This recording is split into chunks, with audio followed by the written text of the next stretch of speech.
In this video, we're going to learn how to solve these chemistry problems under extraction of metals. So guys, we have 10 repeated questions to practice with.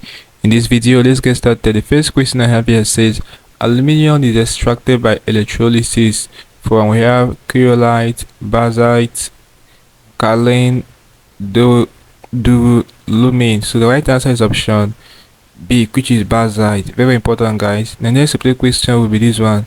It says the function of limestone in the extraction of iron in the blast furnace is 1.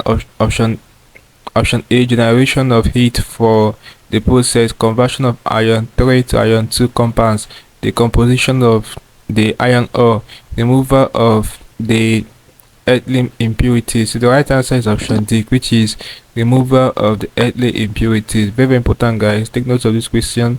The next repeated question will be this one.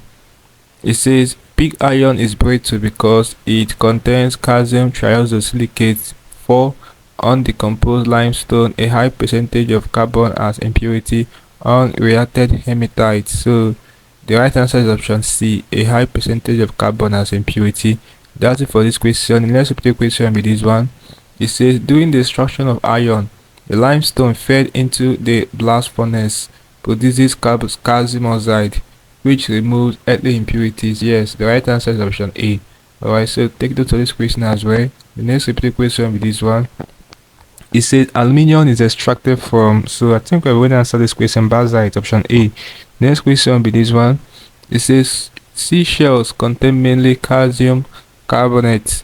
Calcium oxide can be prepared from seashells by heating at a high temperature, reduction with carbon monoxide, adding dilute acid, adding dilute sodium hydroxide.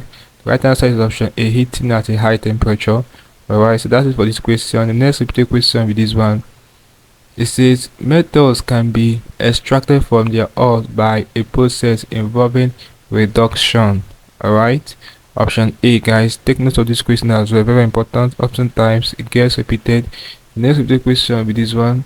It says in the electrolytic extraction of aluminium from purified alumina, molten cryolite is added in order to form a protective course on top of electrolyte, lower the melting point of the alumina, lower the activation energy of the reaction, prevent the area oxidation of the molten aluminium. So the right answer to this question is option B, lower the melting point of the alumina. Okay, so that's it for this question. The next repeated question will be this one. It says a metal which can be used as sacrificial anode for preventing a corrosion of a length of iron pipe is, so the right answer is option C, magnesium. Take note of this question as well, guys. The last question before I end this video will be this one. It says the following substances are all of metal except we have basalt, calciterite, we have cuprite, graphite. So the right answer is option D. This is an exception, graphite. So guys, this basically can do problems involving extraction of metals for your chemistry practice with 10 repeated questions for this topic. Hope you learned something interesting from the video. Let's go to the video, guys. If you're new to this channel, ensure that you're subscribed to this channel by hitting the subscribe button for more of these videos. Also like, share and comment on this video. Tell me how you feel for what you learned from this video. If you seem to have any specific questions to ask regarding what I talked about in this video, feel free to leave your question in the comment section below and I'll ensure to give you a response. Also ensure that you're part of the channel membership by clicking on the join button, where you'll be getting premium information of help you to excel in your external exams you'll be writing. Okay, so having done this, click on the next clip above and I will see you in the next video. Thanks for watching.